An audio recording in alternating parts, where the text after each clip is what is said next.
Hello viewers, आज के video में हम लोग क्रॉस साइट स्क्रिप्टिंग या एक्सेसेस को एक्सप्लोर करेंगे। जैसे कि हमने प्रीवियस वीडियो में सीक्वल इंजेक्शन देखा था, वहाँ हमारा टारगेट क्या था कि हम लोग को एप्लीकेशन में जो भी एप्लीकेशन टेस्ट कर रहे हैं या टारगेट एप्लीकेशन है उसमें हर जगह पे जहाँ जहाँ यूज़र इनपुट डेटाबेस के साथ इंटरेक्ट हो रहा है वहाँ हम लोग ढूंढ रहे थे सीक्वल इंजेक्शन। अभी क्रॉस साइट स्क्रिप्टिंग में क्या होता है, हम लोगों को सिमिलरली ये भी इंजेक्शन अटैक है तो सारे इनपुट फील्ड्स ढूंढना है, अलग अलग पैरामीटर जो यूआरएल से क्वेरी स्ट्रिंग में पैरामीटर हो सकता है या तो पोस्ट बॉडी का पैरामीटर हो सकता है। तो हर टाइप के पैरामीटर का जहाँ यूज़र इनपुट देगा और वही इनपुट वापस ब्राउज़र में आके डिस्प्ले होगा, तो ऐसा लोकेशन हम लोगों को ढूंढना है और उस सब एरिया में एक्सएसएस पेलोड या जावास्क्रिप्ट पेलोड डाल देना है जो एग्जीक्यूट हो जाए। ओके, तो ये हमारा टारगेट है। आते हैं हमारा जो टेस्ट एप्लीकेशन है उसमें हम लोग पहले एक्सप्लोर करेंगे कहाँ कहाँ यूज़र इनपुट है। तो ये होम पेज है, यहाँ पे कुछ यूआरएल पे भी पैरामीटर नहीं है, बॉडी में भी कुछ डायरेक्ट पैरामीटर्स नहीं है। जाते हैं रजिस्ट्रेशन पेज। यहाँ पे देखो तीन फील्ड्स है ना, user name, password and confirm password. तो ऑब्वियसली पासवर्ड कंफर्म पासवर्ड कभी भी आके यूआई में तो दिखेगा नहीं, तो ये दोनों फील्ड में एक्सएसएस पेलोड डाल के कोई फ़ायदा नहीं होना है। लेकिन यूज़र नेम शायद कहीं पे जाके ब्राउज़र पे आ जाए वापस, ठीक है, दूसरे यूज़र में, या जब ये यूज़र लॉगिन करेगा तो उसको शायद अपना यूज़र नेम दिखे। तो this is one potential input field जहाँ पे एक्सएसएस ट्रिगर हो सकता है इसके वजह से, ठीक है। तो रजिस्ट्रेशन पेज में हम लोग को यूज़र नेम फील्ड मिला। जाते हैं लॉगिन पेज। तो जितने भी लॉगिन पेज है उसमें डायरेक्टली देखते हैं कि कुछ भी डाल के अगर देखते हैं तो user name specific value return नहीं हो रहा है पेज में, तो इस स्पेसिफिक लॉगिन पेज में एक्सेसेस नहीं मिलेगा क्योंकि कुछ भी यूज़र इनपुट वापस नहीं आ रहा है। सिमिलरली ब्लॉगर लॉगिन में भी सेम है, एंड अगर एडमिन लॉगिन देखो तो वहाँ पे भी सेम है। लॉगिन पेजेस में कुछ भी यूज़र इनपुट रिटर्न नहीं आ रहा है, तो ये तीनों पेजेस में एक्सेसेस नहीं मिलेगा। सर्च यूज़र में एक ही फील्ड है यूज़र नेम। अब इसका वैल्यू देखते हैं वापस यहाँ डिस्प्ले होता है कि नहीं। देखो यहाँ पे जो वैल्यू डाला हमने टेस्ट, वही यहाँ पे डिस्प्ले हो रहा है। तो ऐसे जगहों पे एक्सेसेस होने के चांसेस हैं। कैसे होगा वो बाद में देखेंगे, पहले हम लोग जस्ट एक्सप्लोर कर रहे हैं। तो मेरा सारे वीडियोस का मेन मैसेज यही है कि जो भी एप्लीकेशन आप टेस्ट करो उसको अच्छे से एक्सप्लोर करना है ताकि आपको ईच एंड एवरी फंक्शनैलिटी पता चले, तभी आप अलग अलग वल्नरेबिलिटीज़ ढूंढ पाओगे। ओके, ये नोट करके रखो आप। तो जो सर्च यूज़र पेज में हमारा यूज़र नेम फील्ड यूआरएल में भी है क्वेरी स्ट्रिंग पैरामीटर, और वही वैल्यू जो हम देंगे वो आके यहाँ डिस्प्ले होगा इन केस ऑफ एरर, अगर फाइंड नहीं हो रहा है। अगर फाइंड हो रहा है यूज़र नेम तो देखते हैं क्या होता है। तो उस स्पेसिफिक यूज़र का first name, last name and address, ये तीन फील्ड डिस्प्ले हो रहा है। ओके, तो ये तीन फील्ड कहाँ से इनपुट हो रहा है वो हम लोगों को ढूंढना पड़ेगा, first name, last name, address. Registration page में नहीं है तो लॉगिन करने के बाद ही हम अपना फर्स्ट नेम, लास्ट नेम और एड्रेस अपडेट कर पाएंगे।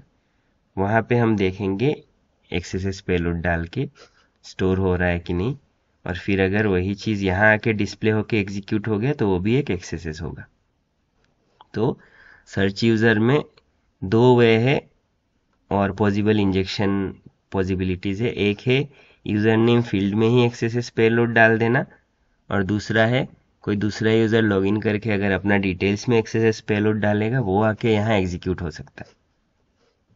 अब जाते हैं सर्च ब्लॉगर्स पेज में। Same search user and search blogger page का फंक्शनैलिटी सेम है, तो ये दोनों में हम लोग बाद में देखेंगे पेलोड डाल के कि एग्जीक्यूट हो रहा है या नहीं हो रहा। अब करते हैं लॉगिन। तो यूज़र लॉगिन करके देखेंगे।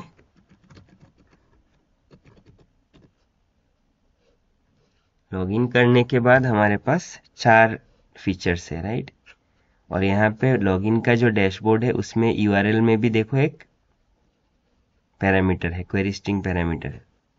तो तो इसमें भी हम ट्राई करके देख सकते हैं इंजेक्शन पेलोड्स एक्सेस होता है कि नहीं। अब जाते हैं सेंड मैसेज में। तो यहाँ पे हम लोग कोई भी यूज़र को सिलेक्ट करके उसको एक मैसेज सेंड कर सकते हैं। तो ये जो इनपुट टेक्स्ट एरिया है ना, इसमें एक्सेस पेलोड डाल के देखेंगे अगर जो मैसेज भेजेंगे वो जाके रेसिपिएंट के पोर्टल में एग्जीक्यूट होने के चांसेस होंगे। दूसरा माई इनबॉक्स, कोई दूसरा अगर मुझे मैसेज भेजे तो यहाँ आके डिस्प्ले होगा। तो कोई अगर वही सेंड मैसेज में सेंडर का अपना नाम पे एंड मैसेज फील्ड में अगर एक्सेस पेलोड डालेगा, शायद यहाँ आके एग्जीक्यूट हो जाए। व्यू ब्लॉग, अब इस यूज़र को ब्लॉग एंट्री का फंक्शनैलिटी नहीं है, ओनली ब्लॉगर यूज़र को है, राइट। तो अगर कोई ब्लॉगर यूज़र लॉगिन करके ब्लॉग में उसका अपना ऑथर टाइटल या टाइटल ऑफ द ब्लॉग या बॉडी कंटेंट में एक्सेस पेलोड डालेगा, वो यहाँ के एग्जीक्यूट होने के चांसेस हैं। तीसरा है माई प्रोफाइल, जहाँ पे ये स्पेसिफिक यूज़र, हर यूज़र अपना अपना डिटेल अपडेट कर सकता है, user name, first name, last name, address. यहाँ पे भी एडिट प्रोफाइल मार के सारे फील्ड्स में एक्सेस पेलोड डाल के भी देख सकते हैं कि एक्सेस हो रहा है कि नहीं। ठीक है, तो अभी जाते हैं profile, go back to dashboard. हो गया। अभी हम लोग लॉग आउट करके जितने सिनेरियो अभी हम लोगों ने एक्सप्लोर किया वो सब टेस्ट करेंगे। तो पहले करते हैं रजिस्ट्रेशन पेज। यहाँ पे हम अपने यूज़र नेम में दे देते हैं एक्सेस पेलोड। ठीक है,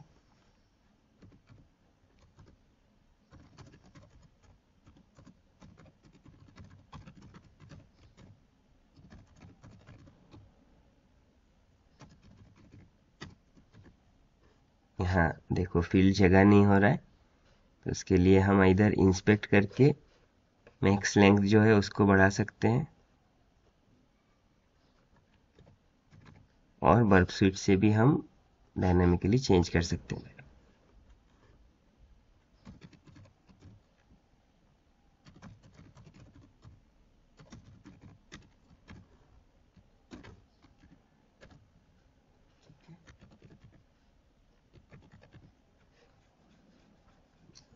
क्रिएट हो गया यूजर। एक जगह हमने पेलोड डाल के देखा, बाद में देखेंगे एग्जीक्यूट हो रहा है कि नहीं। अब जाते हैं सर्च यूजर में। यहाँ पे अगर हम लोग देते हैं वैल्यू, देखो यहाँ एग्जीक्यूट नहीं हुआ। क्यों नहीं हुआ? बिकॉज यहाँ पे आउटपुट एनकोडिंग हो रहा है।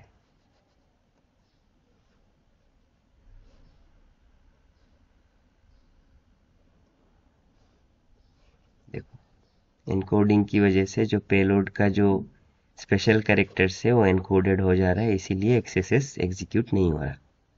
ये एक मिटिगेशन है, मतलब रेमेडिएशन है एक्सेस का। तो specific this search user page में एक्सेस नहीं हो रहा है, ठीक है, जब हम एरर कंडीशन कर रहे हैं। लेकिन यही चीज़ हम बाद में देखेंगे कि यहाँ स्टिल एक्सेस होगा, मैं दिखाऊंगा बाद में। डायरेक्टली यूज़र नेम पे अगर हम एक्सेस पेलोड डाल रहे हैं वो एग्जीक्यूट नहीं हो रहा, बट सर्च ब्लॉगर्स में जाके देखते हैं।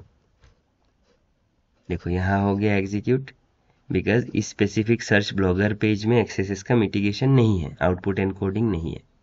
तो यहाँ पे हमारा एक्सेस पेलोड एग्जीक्यूट हो गया। बट यहाँ पे हर बार हम लोगों को पेलोड डाल के एंटर करेंगे तभी एग्जीक्यूट होगा।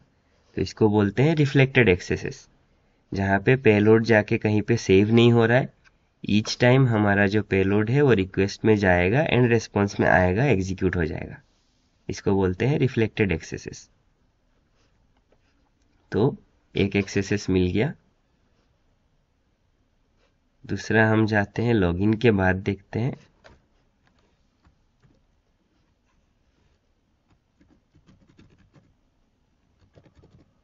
क्या क्या कर सकते हैं। पहले सेंड मैसेज, हम एक यूज़र को मैसेज भेज देते हैं, मैसेज चला गया। अभी उस यूज़र को लॉगिन करना पड़ेगा।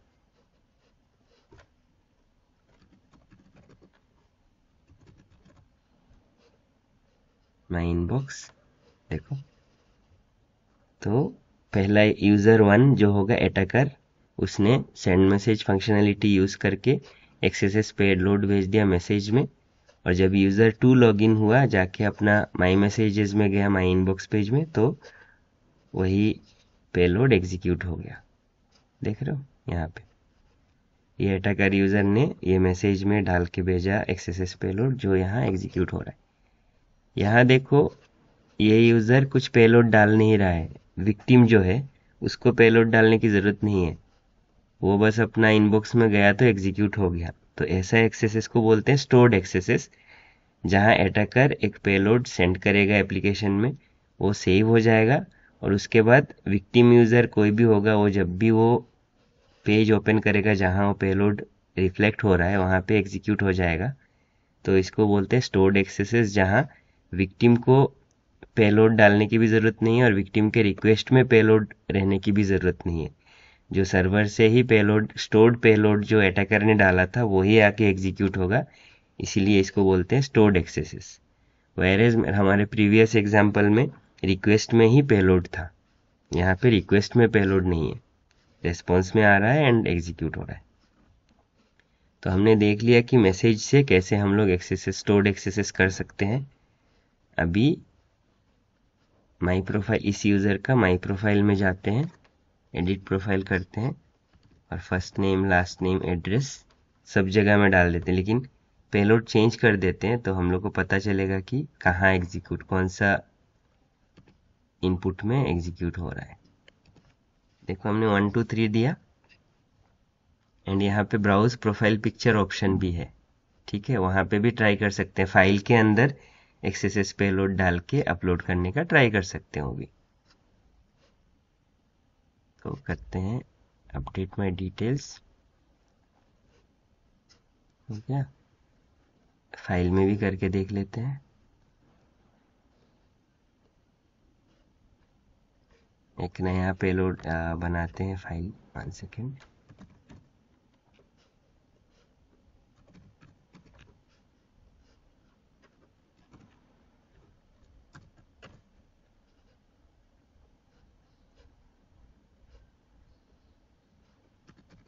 अलग अलग पेलोड डाल रहा हूँ ताकि हम लोग को डिस्टिंक्शन हो कि कौन सा जगह पे पेलोड एग्जीक्यूट हो रहा है।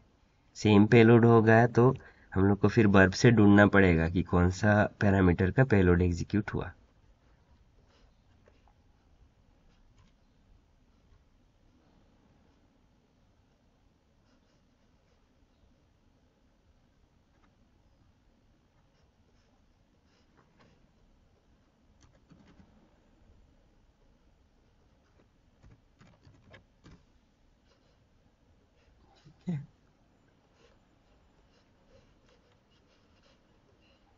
तो एक HTML फाइल बना के उसके अंदर ही पेलोड डाल के अपलोड कर देता हूँ।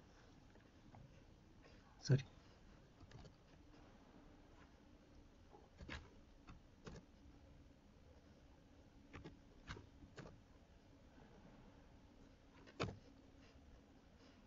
ठीक है, हो गया। अभी जाते हैं माई प्रोफाइल, माई प्रोफाइल में ही एग्जीक्यूट हो रहा है, first name, last name, address सब जगह में वल्नरेबिलिटी एग्जीक्यूट हो रहा है। लेकिन अभी देखो ये यूज़र जो है इसने अपने first name, last name, address में डाला पेलोड और इसी के अकाउंट में हो रहा है एग्जीक्यूट, तो इसको बोलते हैं सेल्फ एक्सेसेस, मतलब खुद ही खुद को पेलोड इंजेक्ट करके एग्जीक्यूट होना। अभी हम लोग सेल्फ एक्सेसेस अगर कहीं पे रिपोर्ट करेंगे, either it is bug bounty और it is any application target, तो उसमें क्या होगा, ये उतना इम्पेक्ट नहीं है, खुद ही खुद को अटैक करना हो गया, राइट। अभी देखते हैं इसका पेलोड दूसरे यूज़र को अगर जाके एग्जीक्यूट हुआ तब ये मोर इम्पेक्टफुल होगा। तो उसके लिए हम याद रखना है स्पेसिफिक यूज़र में हमने डाला हुआ है एक्सेसेस पेलोड। जाते हैं डैशबोर्ड, करते हैं लॉगआउट, जाते हैं सर्च यूज़र पेज, यहाँ पे सर्च करते हैं वो यूज़र। लास्ट टाइम हमने देखा था कि यहाँ डायरेक्टली हम लोग पेलोड दे रहे हैं एक्सेसेस तो एग्जीक्यूट नहीं हो रहा है, राइट। अभी देखते हैं एक यूज़र सर्च करते हैं जिसके first name, last name, address पे एक्सेसेस पेलोड्स हैं, उसने डाल के रखा है, यहाँ एग्जीक्यूट होता है कि नहीं। देखो, तो यहाँ बस एड्रेस फील्ड से ही एग्जीक्यूट हुआ, बाकी क्यों नहीं हुआ ट्राई करके देखते हैं। देखो यहाँ पे पूरा पेलोड आया ही नहीं, देख रहे हो, इसीलिए एग्जीक्यूट नहीं हुआ। Because first name last name field जो है उसका मैक्सिमम लेंथ कम था, राइट, 25-25 ही है, इसीलिए ये पेलोड जो है बड़ा हो गया, 25 कैरेक्टर से ज़्यादा है, इसलिए ये एग्जीक्यूट नहीं हुआ। तो ऐसा सिनेरियो में हम लोग क्या करेंगे, पेलोड का साइज चेंज करेंगे।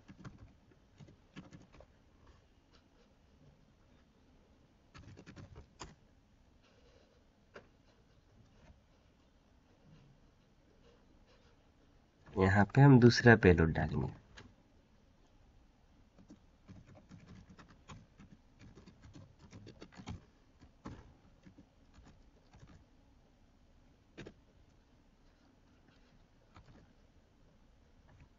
ठीक है,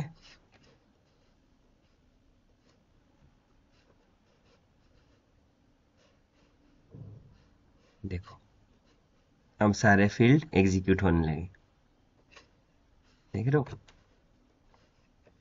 अब फिर से लॉग आउट करते हैं, जाते हैं सर्च यूज़र, सर्च करते हैं स्पेसिफिक यूज़र जिसके सारे वैल्यूज़ में एक्सेस पेलोड है। देखो पहले फर्स्ट नेम का एक्सेस एग्जीक्यूट हुआ, लास्ट नेम का एग्जीक्यूट हुआ, एड्रेस का एग्जीक्यूट हुआ, ठीक है। तो इस स्पेसिफिक एग्जांपल में हमने देखा कभी कभी पैरामीटर का साइज भी मैटर करता है, जहाँ पे मैक्सिमम लेंथ रहता है डेटाबेस का कॉलम में ही। Like first name last name में 25-25 कैरेक्टर थे, तो हम लोग का बड़ा पेलोड एग्जीक्यूट नहीं हो रहा था, उसमें हम लोग पेलोड चेंज करके जिसमें कम कैरेक्टर वाला एक्सेस पेलोड होगा वो डालेंगे, तो वो आके एग्जीक्यूट हो रहा है सारे फील्ड्स में। तो ये भी स्टोर्ड एक्सेस है। इनिशियली जब हमने उस स्पेसिफिक यूज़र का अकाउंट में लॉगिन करके डाला था, वहाँ पे भी स्टोर एक्सेस हो रहा था उसके प्रोफाइल पेज में, बट वो सेल्फ स्टोर्ड एक्सेस था, अपने ही अकाउंट में खुद का पेलोड एग्जीक्यूट हो रहा था। लेकिन यहाँ जब हमने आके दूसरा फंक्शनैलिटी दूसरा पेज में चेक किया, तो वही self axes became a stored axes on other users account, right. तो ये इम्पैक्ट बढ़ गया, यहाँ एक यूजर अटैकर अपने खुद का डिटेल्स में एक्सेस पेलोड डाल के रखेगा, और बाकी कोई भी यूजर आगे उसका नाम सर्च करेंगे तो वही पेलोड एग्जीक्यूट हो जाएगा दूसरे अकाउंट में, तो इम्पैक्ट ज़्यादा बढ़ गया। अल्टीमेटली हम लोग को कुछ भी वल्नरेबिलिटी का मोर इम्पैक्ट दिखाना है ताकि हम लोग सिवियरिटी इंक्रीज हो, ठीक है। अभी जाते हैं ब्लॉगर यूजर में, क्योंकि ब्लॉगर पेज में भी हम लोग को ढूंढना था ना। तो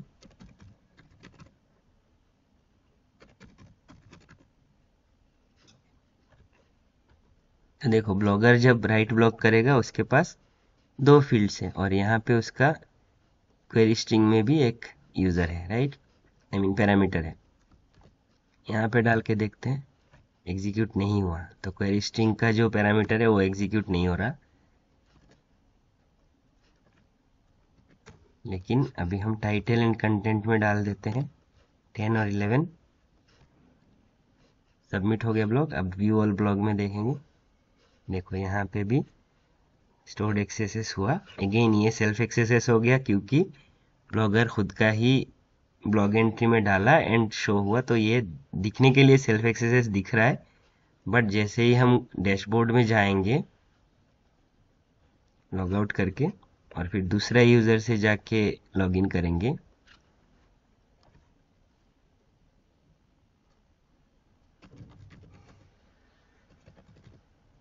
और जब दूसरा यूज़र जाके व्यू ब्लॉग मारेगा तो वहाँ पे एग्जीक्यूट हो रहा है।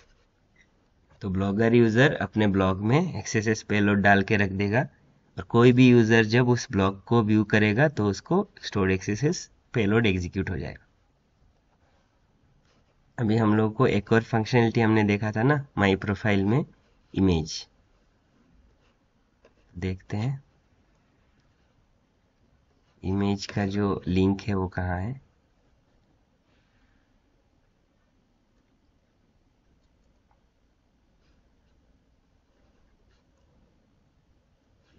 देखो ऐसे इमेज ओपन होता है ना न्यू में, तो उसने जो दूसरा यूज़र था उसमें हमने डाला था xss.html था ना अपलोड। देखो जो ऐसे इमेज फाइल की जगह इस स्पेसिफिक एप्लीकेशन में फाइल टाइप का कुछ रेस्ट्रिक्शन नहीं है, तो कुछ भी फाइल अपलोड कर सकते हैं।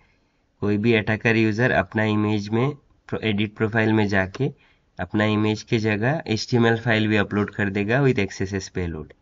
और फिर कोई दूसरा यूज़र आके अगर उसका इमेज को ओपन इन न्यू टैब करेगा या डायरेक्टली ये लिंक भी वो शेयर कर सकता है किसी के साथ जो उसी एप्लीकेशन का होस्टेड फाइल होगा। तो ऐसे अगर क्या होगा, अगर कोई विक्टिम उस स्पेसिफिक इमेज सोच के उस फाइल को एक्सेस करे, देन XSS एग्जीक्यूट हो जा रहा है। देखो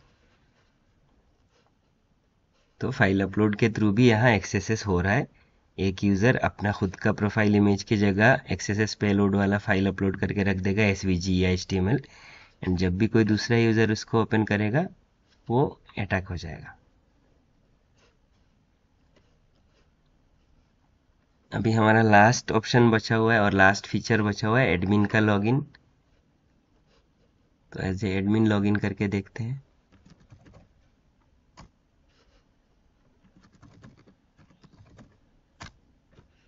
यहाँ पे देखो एडमिन के पास 3 ऑप्शंस हैं, manage user, manage blocks and my profile. ठीक है, मैनेज यूज़र में जाओ, देखो यहाँ एग्जीक्यूट हो रहा है।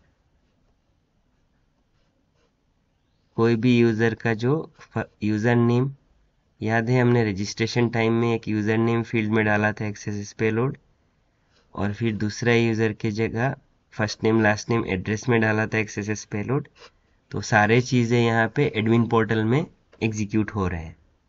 तो इसका इम्पैक्ट सबसे ज़्यादा है क्योंकि नॉर्मल यूज़र लॉगिन करके इधर रजिस्ट्रेशन टाइम में अपना यूज़र नेम पे XSS पेलोड डाल दिया, या तो लॉगिन करके अपना first name last name address में XSS पेलोड डाल के छोड़ दिया।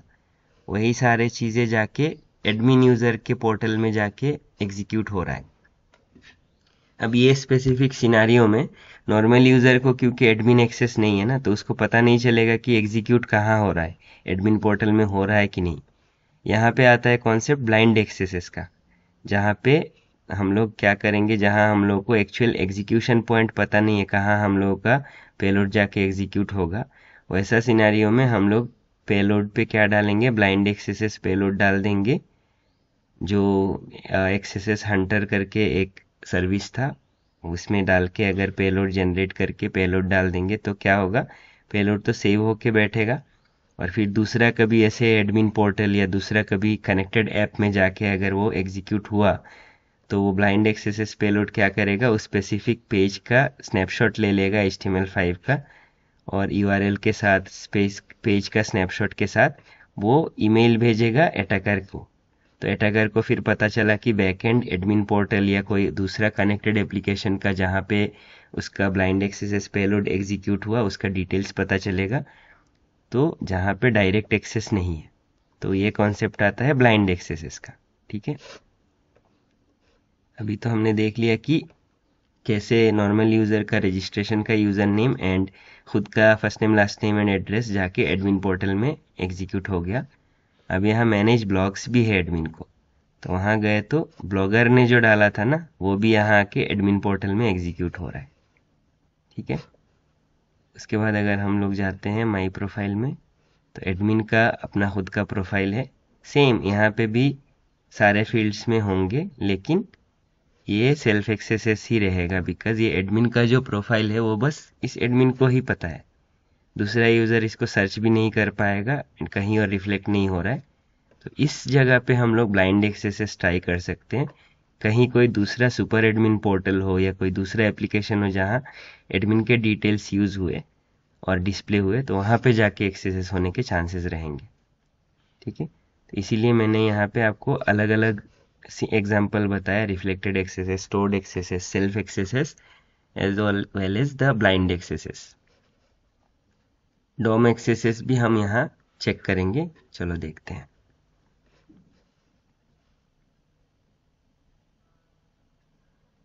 इसके लिए नॉर्मल यूज़र लॉगिन करते हैं।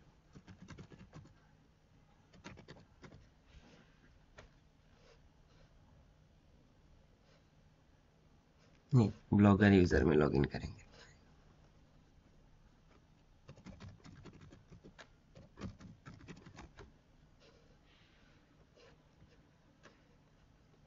देखो यहाँ पे जो बैक यूआरएल पैरामीटर है ना, क्वेरी स्ट्रिंग पैरामीटर, ओके, इसमें देखेंगे कैसे होता है। तो यहाँ पे हम लोग डाल देते हैं पेलोड।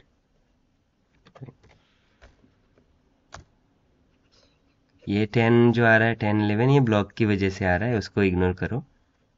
अभी हमने डाला था कहाँ पे, ब्लॉगर बैक पैरामीटर जो है क्वेरी स्ट्रिंग पैरामीटर, उसमें डाल के रखा है। अभी यहाँ अगर go back to dashboard click करेंगे तो रिटर्न यूआर इज इनवैलिड बोल रहा है ब्लॉगर, ठीक है। हाँ देखते हैं, इंस्पेक्ट, देखो यहाँ पे तो दिख तो रहा है पेलोड, लेकिन एग्जीक्यूट नहीं हो रहा है। तो हम लोग दूसरा पेलोड डालते हैं।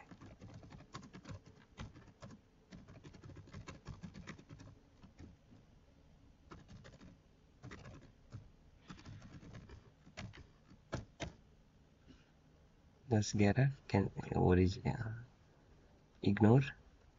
देखो तो यहाँ पे जो यूआरएल में जो हमने पेलोड डाला वही यहाँ पे एग्जीक्यूट हुआ। ये डोम एक्सेसेस है, बिकॉज ये जो स्पेसिफिक पेलोड है ये सर्वर को नहीं जा रहा है, यहीं से उठा के यहाँ पे पुट कर दे रहा है। जो ब्राउज़र ही इसको यहाँ से उठा के पिक करके यहाँ पे पुट कर दे रहा है। रिक्वेस्ट में स्पेसिफिकली ये जो वैल्यू है वो जा नहीं रहा है सर्वर में, इसीलिए ये डिफरेंस है रिफ्लेक्टेड और डोम एक्सेसेस में। रिफ्लेक्टेड एक्सेसेस में पेलोड सर्वर में जाता है, फिर वापस आके एग्जीक्यूट होता है। लेकिन डोम एक्सेसेस में क्या होता है, पेलोड जो है वो सर्वर में ना जाके डायरेक्टली ब्राउज़र ही इसको पेलोड को उठा के डिस्प्ले करता है, तो वहाँ पे डोम एक्सेसेस बोलते हैं इसको, ठीक है। तो इसमें इसको आइडेंटिफाई करना थोड़ा डिफ़िकल्ट है। ये मेरा ही एप्लीकेशन है इसलिए मुझे पता है कहाँ हो रहा है, मैंने वैसे ही डिज़ाइन किया है। रियल सिनेरियो में आपको ढूंढना पड़ेगा कि जो पैरामीटर का वैल्यू सर्वर में ना जाके डायरेक्टली ब्राउज़र ही उसको उठा के डिस्प्ले कर दे रहा है, वैसा जगह पे डोम एक्सेसेस होता है। अभी ये एग्जीक्यूट कैसे हो गए, तो सेल्फ जैसा दिख रहा है ना, तो इसका एग्जीक्यूशन पार्ट ये है कि हम ऐसे ही एप्लीकेशन का लिंक में ही यूआरएल में ही पेलोड डाल के वो पेलोड डायरेक्टली भेज देंगे विक्टिम यूज़र को, और विक्टिम यूज़र जैसे ही उस लिंक को ओपन करेगा उसके अकाउंट में एग्जीक्यूट हो जाएगा। ऐसे 10 नहीं, अभी आएगा, ये देखो। जब मैं ये क्लिक कर रहा हूँ, रिक्वेस्ट सर्वर को ना जाके यहीं से यूआरएल से वैल्यू उठा के ब्राउज़र ही यहाँ पे पुट कर दे रहा है, राइट, इसीलिए ये डोम एक्सेसेस हो गया। तो ये हमने अलग अलग एक्सेसेस के टाइप भी देख लिए, पेलोड कैसे इंजेक्शन हो रहा है वो भी देख लिया, और कैसे हम लोग को ढूंढना है वो भी हमने डिस्कस कर लिया। अगर आप लोगों को और कुछ डाउट है regarding any of this types और कैसे ढूंढना है या क्या है, तो कमेंट में पूछो, मैं आंसर करूँगा। और जितना हो सके मेरे वीडियोस को लाइक शेयर करो गाइस, बिकॉज मैं थोड़ा सा डिसअपॉइंटेड हूँ यहाँ पे। मैं इतना इन डेप्थ वीडियोस बना रहा हूँ कंसेप्ट, लेकिन मेरा व्यूज़ या सब्सक्राइबर्स बढ़ ही नहीं रहे हैं। जहाँ पे ये अगली फैक्ट है कि यूट्यूब में जो भी लोग फालतू के वीडियो बनाते हैं, क्रिंज कंटेंट डालते हैं, उनको तुरंत मिलियंस ऑफ सब्सक्राइबर्स और लाइक मिल जाते हैं, व्यूज़ मिल जाते हैं। और हम लोग जो लोगों को सिखाने की कोशिश कर रहे हैं, कुछ अच्छा करने की कोशिश कर रहे हैं, तो हम लोग को व्यूज़ या सब्सक्राइबर्स मिलते ही नहीं है। तो इसलिए मैं सोच रहा हूँ अगर मुझे अच्छा व्यूज़ या सब्सक्राइबर्स नहीं मिलेंगे तो मैं छोड़ दूंगा वीडियो बनाना, क्योंकि ऐसे टाइम वेस्ट हो रहा है मेरा, कोई दूसरों को रीच भी नहीं हो रहा है उतना, ज़्यादा लोग देख भी नहीं रहे हैं, सीख भी नहीं रहे हैं, तो मुझे थोड़ा टाइम वेस्ट जैसा फील आने लगा है। तो अगर आप लोग सपोर्ट करो, वीडियो शेयर करो और अच्छे से सब्सक्राइब करो, तो भी मैं नेक्स्ट वीडियोस और अच्छे अच्छे कंटेंट्स बना के अपलोड करूँगा। चलो, आज देखने के लिए वीडियो थैंक यू। कुछ भी अगर आप लोगों ने सीखा या कुछ डाउट है तो कमेंट में पूछो, मैं बताऊँगा। Bye bye.